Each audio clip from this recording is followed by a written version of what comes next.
पाडवा ते रामनवमी नक्की काय-काय कार्यक्रम होणार आहे? तुम्ही त्याबद्दल काय सांगाल? अ, जेणेकरून लोकांना दर्शनासाठी येता येईल? बरोबर. गुढीपाडव्यापासून आता रामनवमीपर्यंत आपल्या गुढीपाडव्याला प्राणप्रतिष्ठापना झाली. त्याच्यानंतर संध्याकाळची महाआरती आणि आपण 2 दिवस काही कार्यक्रम ठेवलेले होते. कारण थोडंसं डेकोरेशनचं काम हे ते राहतं त्याच्यामुळे.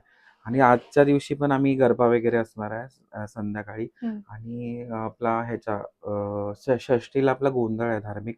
सप्तमीला आपलं महाकुंकुमार्चन आहे आणि नवमीला आपलं होमहवन आणि दशमीला आपलं विसर्जन होईल. असं आपण प्लॅन केलं. म्हणजे मी सगळे कार्यक्रम जे आहेत ते एकदम पारंपरिक आणि ह्याच्यामध्येच केलेत आणि मॉर्निंगला आपली सकाळी 4:00-4:30ला काकड आरती होते ओके. आणि त्याच्यानंतर मग आम्ही सगळे आपापल्या ह्याच्यात कामाला लागतो. बरोबर. वस्त्र वगैरे तिथं रात्री सगळं ब्रह्ममुहूर्तावरतीच चेंज होतं. ओके. तर असे सगळे म्हणजे सगळ्या ज्या गोष्टी सात्विकता आणि पारंपरिकता असेल त्याच आम्ही फॉलो करतो. हं.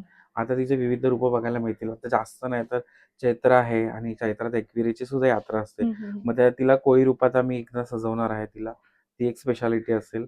त्याच्यानंतर गोंधळा दिवशी प्रॉपर तिला बोलतात ना तुळजाभवानीच्या रूपामध्ये म्हणजे साक्षात तिला नऊवारीमध्ये त्याच्यानंतर ती अच्छा. पानांची वेणी वगैरे हं, हं, हं. त्याच्यामध्ये त्या गेटअपमध्ये आम्ही तिला प्रॉपर तयार करणार आहे. ओके. बरं. तर ते तर सुद्धा विशेषतः असेल लोकांना आणि लोकांना असं आहे, हं, की हं. बरेचशी लोकं विचारतात, की "तू एवढा छान ड्रेपिंग करतो बाकीच्या हं, देवींना." पण हं. मी मी तिला तसंच उभं केलेलं. मला जसं पाहिजे होतं सिंपल आणि बरं. सोबरमध्ये म्हणजे एक तिची सिग्नेचरच आहे. तीच ठेवायची आहे मला.